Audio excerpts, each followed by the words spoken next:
Hello and welcome to Shopping for the Real You. I'm Andrea Flummer, the author of Shopping for the Real You. And today I am thrilled to welcome my guest, Gaby Arruda. If you follow my blog or my YouTube channel, you know that it was like 7 months ago, I think. Yeah. Gaby interviewed me for her wonderful podcast, and I want her to give us a plug for that later about fashion and style and how I approach it. And I wanted to reciprocate because Gaby does so many fascinating things for her website, for her clients. And I just thought everybody would benefit from learning about that. So welcome, Gaby. Thank you so much, Andrea. It was such a joy to interview the first time, and I'm excited to chat with you all about being stylists and how do we approach that relationship and our backgrounds. I'm very excited to speak with you. Absolutely. So first of all, I have some questions about how you got into, your whole arc. And the first one is, when did your interest in fashion and design begin for you? What was the spark? I mean, can you remember? I remember very strongly because I was obsessed with fashion from a young age. I loved any tutu or floral or like anything that was dramatic and glamorous. I loved watching movies like the Hardy Girls and all like the can-can dancers and their feathers and gems. So adamant that I would have asked her to cut me the tops of a salad dressing bottles off, and I glued them to my ballet flats. And I think because they were such unstable high heels, she finally acquiesced and got me, the high heel. But I was just so enamored with style from a very young age. I fell in love with Baz Luhrmann's Moulin Rouge, the Nicole Kidman red dress. My mom and I sewed a more age-appropriate version for a dance that I went to in middle school. So I was always interested in sewing and fashion and how all these glamorous pieces came together to communicate something that was like obviously very innate to me and very something I was attached to. And then, college rolled around and I was like, well, I have to choose a major and I want to know what I'm going to do in my life. So I'm going to go to design school and become a fashion designer. And from there, I've designed personal style lines, but I've also designed like brands. And then I moved to custom bridal gowns. And then I kind of realized the benefit to systems and stylists and approaches and how they can really help people find those perfect lines. It doesn't have to be just the perfect bridal dress. It can be every day, something that makes you feel as special as it did on your wedding day when you're running errands or, picking your kids up from school or going to your job interview. So what a fascinating concept. I mean, I think one of the major problems with I love bridal dresses. They're gorgeous, but it's a one and done. Yeah. And it's an expensive one and done. So that's just so interesting to me. In terms of bridal design, what motivated you into that direction, and how did that allow you to segue? I mean, I can get an idea about this, but to segue into working with individuals in personal style. Well, because when we were taught to be designers, we weren't really thinking about the individual. We weren't really saying, suit really wasn't the goal. The goal was create this artistic idea, use it as your inspiration, and then find the connection. So if your inspiration were butterflies, let's say, maybe that influences the fabric you create. Maybe your fabrics are lying. Maybe your shape of your sleeve mimics the wing. Maybe the pattern is like there are spots on the wing.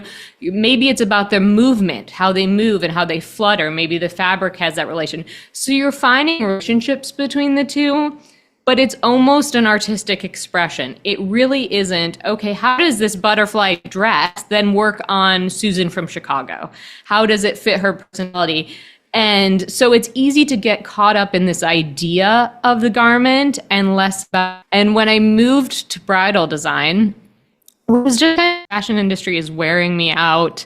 I want to take my time with pieces. I can't keep up with the schedule of 4 lines a year and selling and marketing, it felt overwhelming to me. I was like, I want to invest time in something that people are going to love and they're going to cherish and they're going to feel like their best self. But bridal was completely different. It wasn't just take the butterfly inspiration and create the gown. It was create this person.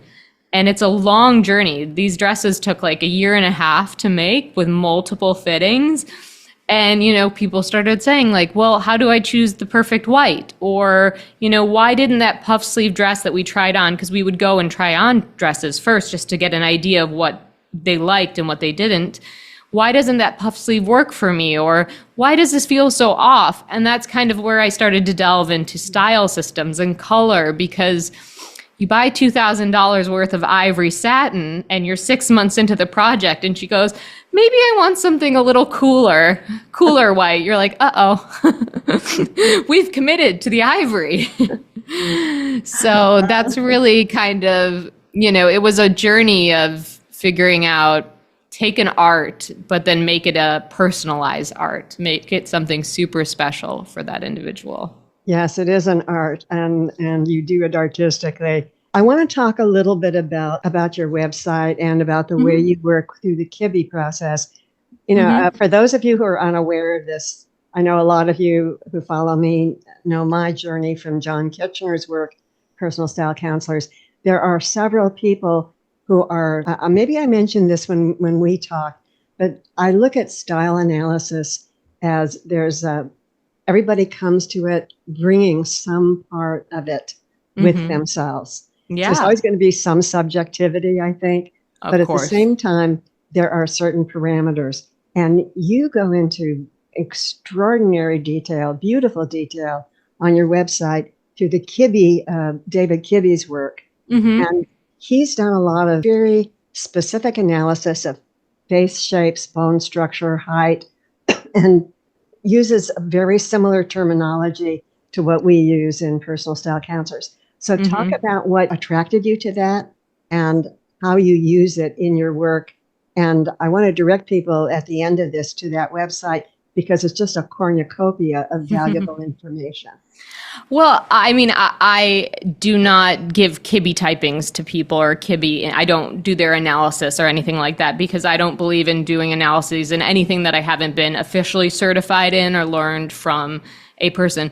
But ultimately, what led me to all of these systems, color analysis, Kibbe, Kitchener, Personal Style Counselors, is that it was a different way to look at the body. Obviously, I understood, how to fit a garment, how to make it feel, how it has the proper fit, how it will lay on the body, the idea of style lines and shapes. That's all stuff I learned in design school. And when you make custom gowns, you know that to a T. But it was that missing element of, how does this garment relate to the wearer? Does this dress mimic their natural line? Does it match their essences? Does it play into their color? And where might they want to deviate from that? And will they be happy if we deviate from that? So it's the fine balancing of all these systems that kind of started to lead me into like, okay, we have these bodies, we have these individuals, and they want to express something. And they not only want to express it on their wedding day, but they also want to express it on a daily life. And I just thought this is such an interesting topic. And I know other people were also talking about it, but I was like, I'm just so excited about this. I need to dive deeper and share. And I felt like people could take the same principles that you would apply to your perfect dream gown and really apply it to your everyday life. Like, what are you expressing? Are people seeing your most authentic self?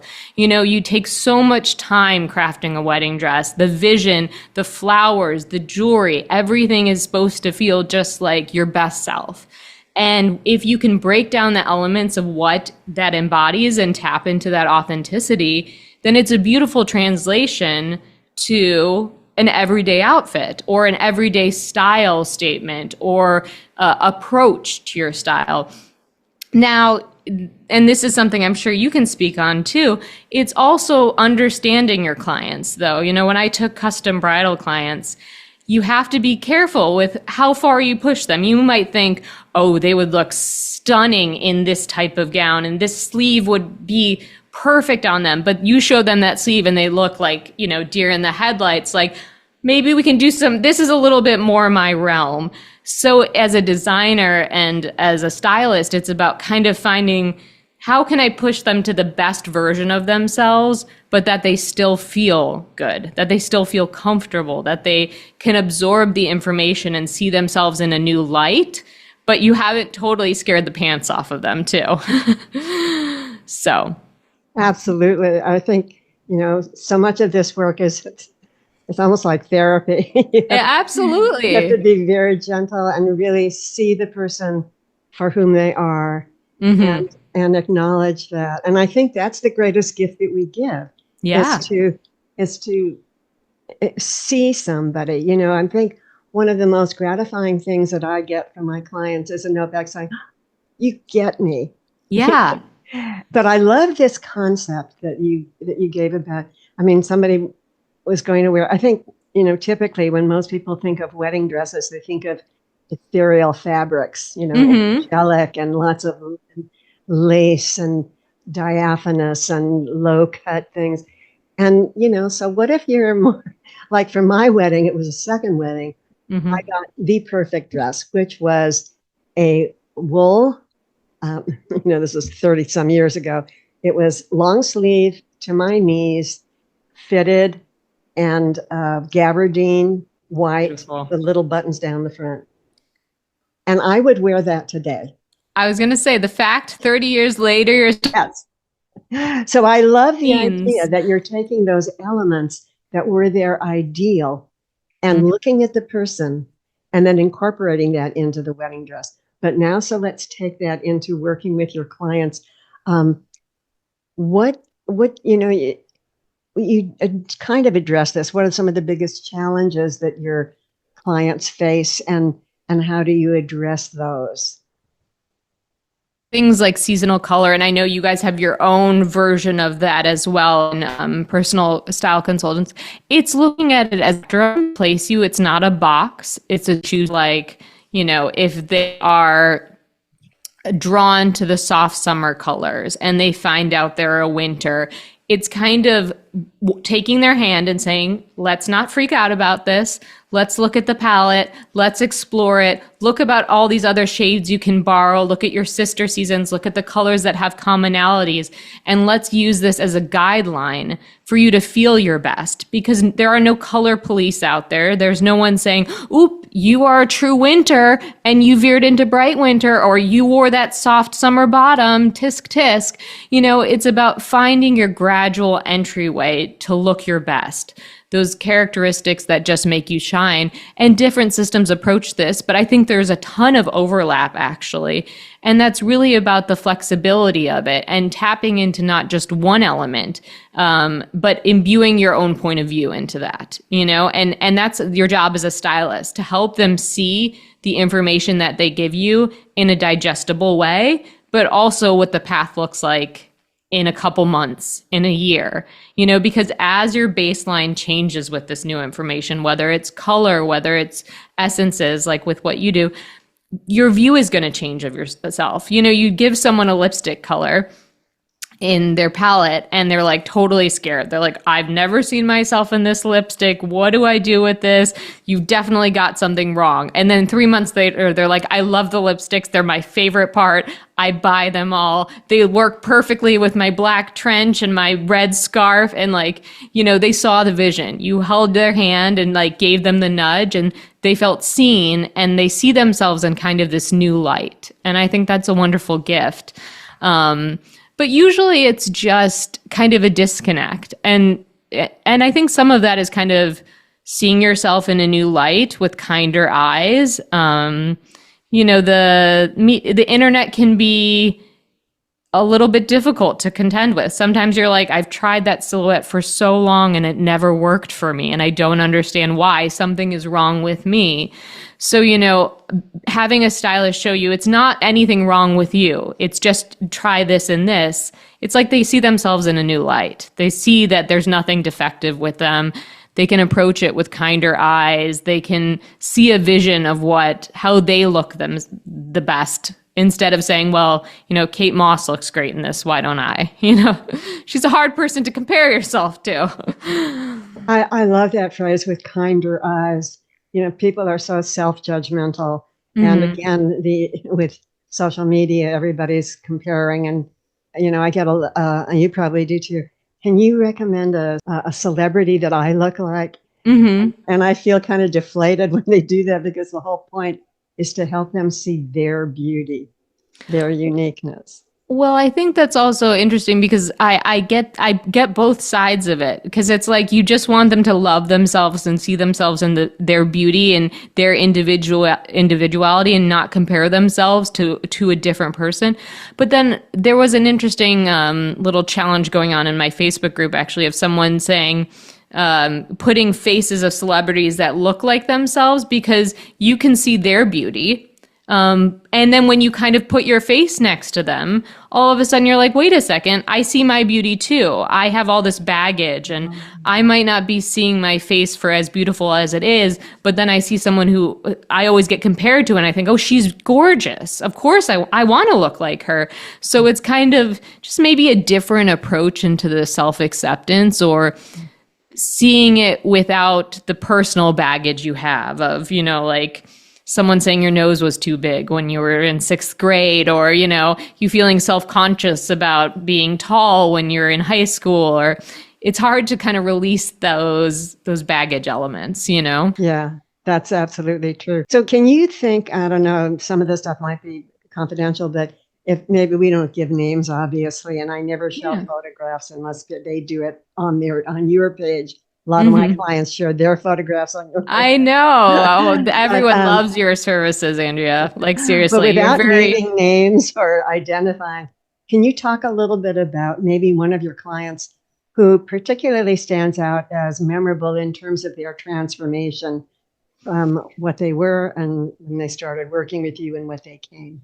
Well, I try to really view any in-person color or any styling experience with the person as like building a relationship with them. Like, I want them to feel like they can come to me and say, why isn't this color working? Or why doesn't this feel right? Like, I want them to feel like they have a friend, that they can confide in these results with. Because I think that a lot of times people end up just asking internet strangers, and maybe they don't know the full journey of the story, of their color journey, of where they're at. And, I really try to get to know people and understand where they're at now, where they would like to be, how they would like to be perceived. And I think that that's the benefit of meeting people in person too, is like you really get to see them. You get to see how they interact with you. You get to see how the color works on them, what their style expressions are, how they show up into the world, and what their lifestyle constraints might be. So I had a client whose coloring was completely different online than in person. Like, she was I think anyone who just saw a photo of her would not get her color season correct, because she just had such a different quality. And even for her, it was a little bit surprising. But when we saw her put those right colors on and then add in the linear elements and kind of the simplicity that we had talked about, she really transformed into this totally poised and beautiful and elegant person that I think she had never seen in herself, because she had gotten so many misdirects from people online that were just like, maybe this, maybe that. And I was like, I'm so surprised by your coloring in person. It's so much different than what the picture you sent of me is. And, I think it's really wonderful to be able to walk someone through that journey and kind of help them remove the lens of how they see themselves, or the misinformation, and have them see themselves in a new light. And she was especially great because she had just been trying all the systems. She wanted to know all the answers, which is very common, right? You go down this rabbit hole and you just want, what are my essences? What's my body type? What's this? You want the one thing that's going to turn it on. And people don't understand they're all great systems, but you just have to go slowly, one at a time, right? I don't know if you agree with that, but Absolutely. many. You work with people one-on-one. I don't, because first of all, I have very severe hearing loss, but I always ask them to send me a video. Yeah. Because as you know, looking at a still photo, you get one impression of a person. And I know, sometimes you take a picture and it's right. I Right. But mean, then ask me to take a photo and I'm like, but in animation and when people talk and when they move and you see them move their hands, I had one client who looked very sort of patrician and noble and quiet and reserved. And then her video was just so playful. She's so much joy and fun in her personality. And that comes into play too, right? yeah, of course it does. I mean, there's a lot of overlap in how we use color, how we perceive color, how essences would play into face shape, all these different elements. These are all circling around the same artistic approach to you are a piece of art. Let's see how you interact with these things. What's your impression? I mean, if we think about art, a Rothko and Degas versus are going to have two very different feels. They have different techniques. They have different emotions. And understanding that we are all kind of those works of art that we want to figure out how to bring to life is, I think, a really great opportunity for stylists to help people have their voices heard. I love the fact that you brought up two famous artists because I think it would be so valuable for everyone, but especially for our clients, to just start looking at art, at fine art, and see what is it that grabs you? Where does your eye go? Why? Yeah. And especially the whole concept of proportion and balance. Sometimes these great works of art, the reason that they stand the test of time is because the artist understood lighting, balance, proportion, and focus. And those elements come into play, right? With any artistic element, with any texture, with any color, it's all just light, form, and shape. It's line, shape, form, and how that light is reflected on that. So yeah, I mean, artists are great to look at. I think that it's a great example too, because most of the most prestigious artists that we look back on and learn from today, even if they broke the rules, they all learned the rules to begin with. So they were able to kind of understand, here is how I draw a face. Now what happens when I move things around? How do I get a different balance, but still communicate something? Picasso's early work was very traditional. You could tell that he had all of the skills to paint realistic paintings. His integration into much more expressive options was intentional. And I think that's really important with styling as well, as understanding style intention. Look at your outfit. Where does the eye go? Does it travel? Does it stop? Does it bounce around in a quick beat? Is it slow and methodical? And, I have a video on outfit rhythm, and it's because I love music so much. But just like music has different energy, I think our outfits do too. And you could even relate this to one's essence as well. But it's how does the outfit make you feel? What's the energy? What's the syncopation? And is it intentional? Did you put this belt on because you just needed a belt? Or did you like that you created this little interest point at the middle of your body? How much of an interest point? Is that the first thing we see? Or do we start at the head at a big earring? Or, is it clunky shoes at the bottom? You have to make sure that wherever you're landing on or however the eye is moving is intentional. And usually an outfit that you don't love lacks good intention or has a few missteps with intention. So I love that.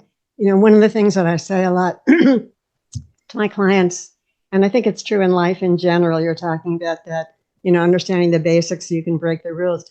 I think it's sort of, I look at it because I love music too. It's like jazz. It's like you learn the fundamentals, you learn your scales, you know them backwards and forwards. Yeah. And then you play with it. And you play with the rhythm. I mean, I love the whole concept of rhythm too in clothing. I just love this whole conversation because it's just so confirming, and I think it's something people can really grab onto and use and understand. And I think it also helps build their aesthetic appreciation for the world, which I think is very valuable, especially now.